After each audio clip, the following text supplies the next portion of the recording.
ఈ నెల 2వ తారీఖున ఆలూరు నియోజకవర్గంలో ఆలూరు శాసనసభ్యులు విరూపాక్షి గారిపైన, ఆయన సోదరునిపైన, అలాగనే వైసీపీ కార్యకర్తలపైన తెలుగుదేశం పార్టీ వాళ్ళు దాడి చేయడమే కాకుండా తిరిగి మళ్ళీ వాళ్ళపైనే అటెంప్ట్ మర్డర్ కేసులు పెట్టి ఈరోజు విరూపాక్షి గారిని, శాసనసభ్యుల్ని అరెస్టు చేయడం జరిగింది.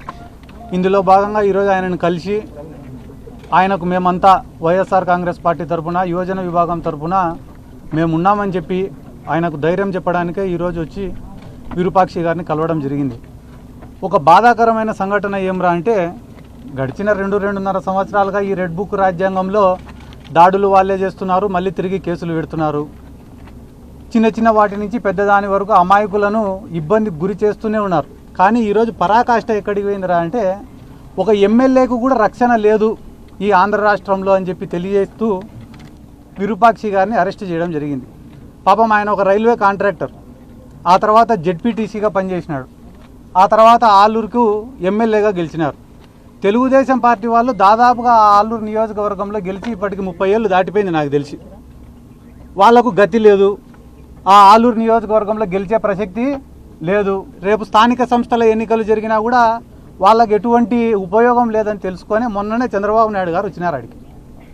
ఆలూరుకు వచ్చి మీరు ఏం చేస్తారో ఏమో తెలీదు, వచ్చే ఎలక్షన్ల కల్లా లేదా స్థానిక సంస్థల ఎన్నికల కల్లా ఇక్కడ తెలుగుదేశం పార్టీ జెండా ఎగరాలా, మీరు దాడులు చేస్తారా, కులాల మధ్యన కొట్లాటలు పెడతారా, విద్వేషాలను రెచ్చగొడతారా, అక్రమ కేసులు పెడతారా, భౌతిక దాడులు చేస్తారా, ఏం చేస్తారో మీ ఇష్టం, మొత్తానికైతే తెలుగుదేశం పార్టీ జెండాల ఎగరాలా అనే ఉద్దేశంతోనే ఈరోజు వాళ్ళే దాడి చేసి ఎమ్మెల్యే గారిపైన మరొక 27-34 మంది పైన, 27 మంది పైన ఒక కేసు, 43 మంది పైన ఇంకొక కేసు, దాదాపుగా 3 కేసులు నమోదు చేసి వీళ్ళని ఇబ్బంది చేసే కార్యక్రమం చేస్తున్నారు. ఎవరైనా వేడగండి, మీరే ఆలూరుకు పోయి విచారించుకోండి. విరూపాక్షి గారిపైన ఈ రోజు వరకు ఎటువంటి క్రిమినల్ రికార్డు కానీ, క్రిమినల్ కేసులు కానీ లేవు. అటువంటి వ్యక్తి పొద్దున్న లేస్తే రాత్రి వరకు కష్టపడడం మాత్రమే తెలుసు. ఏ కార్యకర్త అర్ధరాత్రి ఫోన్ చేసినా పలకడం మాత్రమే తెలుసు. ఆయన ఎమ్మెల్యే కాకముందు నుంచి కూడా పార్టీ కార్యక్రమాలైనా, ప్రభుత్వంతో ఏదైనా పని చేపించాలన్నా అహర్నిశలు కష్టపడుతున్నాడని ఒక మంచి పేరుంది. కాబట్టి 164 సీట్లు తెలుగుదేశం వాళ్ళు, కూటమి వాళ్ళు గెలిచినప్పటికి కూడా ఆలూరు నియోజకవర్గంలో విరూపాక్షి గారు ఎమ్మెల్యేగా గెలిచినారు.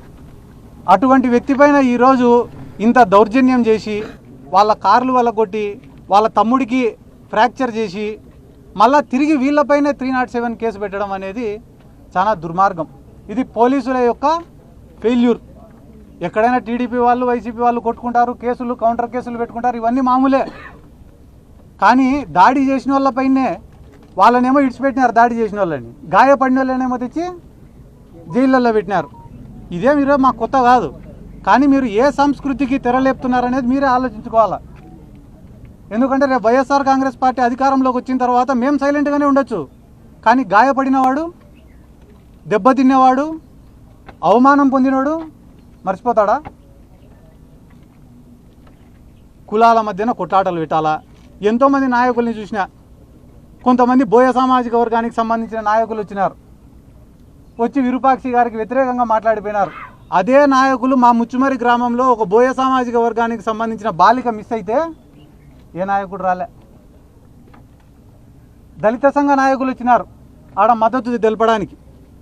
క్లియర్ కట్గా వీడియోలలో ఒక ఆడామ వాళ్ళ భర్త, అతనే ఆ ఆడామవి గుడ్డలు చించినాడు. ఇక్కడ ఉన్న ఎన్నో మీడియా ఛానళ్ళల్లో ఆ వీడియోని టెలికాస్ట్ చేసినారు. గుడ్డలు చించుకునేది వాళ్ళే, గుడ్డలు చింపినేది భర్తనే, కానీ కేసు కట్టింది ఎమ్మెల్యే బట్టలు చించినాడని కట్టినారు. ఇంతకన్నా నీచమా రాజకీయాలలో? ఆ దళిత సంఘాల నాయకులు వచ్చినారు. ఆ దళిత సంఘాల నాయకులలో ఒక్కరన్నా ఆ పక్క నియోజకవర్గం ఆదోని ఉంది, ఆదోని ఎమ్మెల్యే, కర్నూలు జిల్లా తెలుగుదేశం పార్టీ అధ్యక్షురాలు, ఇద్దరు పక్కన ఉండి ఆదోనిలో ఒక ధనాపురం అనే గ్రామానికి సంబంధించిన ఒక సర్పంచ్, దళిత సర్పంచ్కు అవమానం చేసినారని చెప్పి వాళ్ళు కలెక్టర్ని కలిసినారు, ఎస్పీని కలిసినారు, దాదాపుగా 1 నెల రోజులు ప్రజా పోరాటం చేసినారు. ఏమని? ఆదోని ఎమ్మెల్యే పైన, తెలుగుదేశం పార్టీ జిల్లా అధ్యక్షురాలిపైన కేసు నమోదు చేయమని చెప్పి 1 నెల రోజులు పోరాటం చేసినారు. ఆ రోజు ఎవరైతే ఈ దళిత సంఘ నాయకులు, దళిత తెలుగుదేశం పార్టీ నాయకులు ఉన్నారో వాళ్ళు ఒక్కరైనా స్పందించినారా? స్పందించలే. ఈరోజు ఏమంటున్నారు తెలుసా? ఏందయ్యా మీ వాళ్ళే వీడియోలు వచ్చినాయి కదా, మీ వాళ్ళే గుడ్డలు చింపుకొని మళ్ళీ కేసు పెట్టినారంటే వీడియో తీసేటప్పుడు ఆయన చింపినాడంట, వీడియో ఆఫ్ చేసినాక పోయి ఎమ్మెల్యే చింపినాడంట. ఇంత నీచమా? ఎవరో పోయి అడిగినారంటే చంద్రబాబు నాయుడు కూడా, సార్ ఇంత వరస్ట్ గవర్నమెంట్ ఈ ప్రపంచంలోనే లేదంటున్నారు సార్. ఈ ప్రజాస్వామ్యంలో మన అదృష్టం కొద్దీ వాళ్ళ దురదృష్టం కొద్దీ 5 ఏళ్ళకు ఒకసారి ఎన్నికలు వస్తాయి కాబట్టి మనం ఏం చేసినా కూడా జరిగిపోతాం సార్. ఇప్పటికిప్పుడు ఎన్నికలు వచ్చినా మనం గెలిచే పరిస్థితి లేదు కదా సార్. మీ దగ్గర ఏమైనా సూత్రం ఉందా సార్ రాజకీయాల్లో పైకి రావాలంటారంటే? గవర్నమెంట్ లేనప్పుడు చేస్తామని చెప్పాలంట, గవర్నమెంట్ వచ్చిన వెంటనే చేసేసినామని చెప్పాలంట. అంతకుమించి ఏం చేయాలి సార్ అంటే అంతకుమించి ఇంకెక్కువ ఏం చేయకూడదురా. నీకు ఎంత కావాలో అంత దోచుకో, నీకు ఎంతమందిని కావాలంటే అంతమందిని ఇబ్బంది పెట్టుకో, 5 ఏళ్ళు మనదే రాజ్యం అని అంటున్నారు. కాబట్టి ఈరోజు మీరు ఎవరైనా చూసుకోండి, డిఎస్సి పైన పోరాటాలు జరుగుతున్నాయి, పొగాకు రైతులకు రేటు లేదని చెప్పి పోరాటాలు జరుగుతున్నాయి, దేశవ్యాప్తంగా మోడీకి వ్యతిరేకంగా పోరాటాలు జరుగుతున్నాయి. ఇన్ని మన కాపు సామాజిక వర్గం వాళ్ళు కూడా పవన్ కళ్యాణ్ పైన ఈడి వరకు ఉన్నారు. అన్నిటికీ అమ్ముడిపోతా ఆడరా తెలుగుదేశంకి అని. ఈ కూటమి కూడా కలిసి ఉండే ప్రసక్తే లేదు. వాళ్ళు కలిసి ఉండే కూడా వాళ్ళు బాగుపడే ప్రసక్తే లేదు. వీటన్నిటి నుంచి ఎట తప్పించుకోవాలని తెలియక ఇట్లా దాడులు, కేసులు, అవమానాలు, ఇబ్బందులు. వాళ్ళు ఒకటి గమనించాల్సిన విషయం ఏమరా అంటే వైఎస్ఆర్ కాంగ్రెస్ పార్టీని ఇబ్బంది పెడుతున్నామని అనుకుంటున్న క్రమంలో వాళ్ళు వైఎస్ఆర్ కాంగ్రెస్ పార్టీని ఇడిచిపెట్టి సామాన్యులను కూడా ఇబ్బంది పెడుతున్నారు. ఈరోజు పోలీసులు మా పైన కేసులు పెడతారని మీరు అనుకుంటున్నారు. మా పైన కేసులు పెడితే మేము కనీసం పోరాడుతున్నాం, కానీ సామాన్యులపైన అమాయకులపైన కేసులు పెడుతుంటే వాళ్ళకి ఎవరికి చెప్పుకోవాలని కూడా అర్థం కావడంలే. ఒక్కొక్కరు కూడా ఒక చిన్న కేసు నమోదు చేయించుకోవాలంటే 1,00,000-2 లక్షల రూపాయలు ఖర్చు పెట్టుకునే పరిస్థితి. అమాయకులపైన కేసులు పెడితే రాజీ చేయించుకునే దానికి 2 లక్షలు 4 లక్షల రూపాయలు ఖర్చు పెట్టుకునే పరిస్థితి. చాలా మంది అరే నక్సలైట్లు అనే వాళ్ళు ఉంటే వ్యవస్థలన్నా బాగా పనిచేసినాయి కదరా ఆ రోజు. వాళ్ళు లేకుంటే కానీ ఈరోజు మన సమస్యలు ఎవరికి చెప్పుకోవాలని కూడా తెలియక ఆత్మహత్యలు చేసుకునే పరిస్థితులు ఉన్నాయి కదరా అని అనుకుంటున్నారు.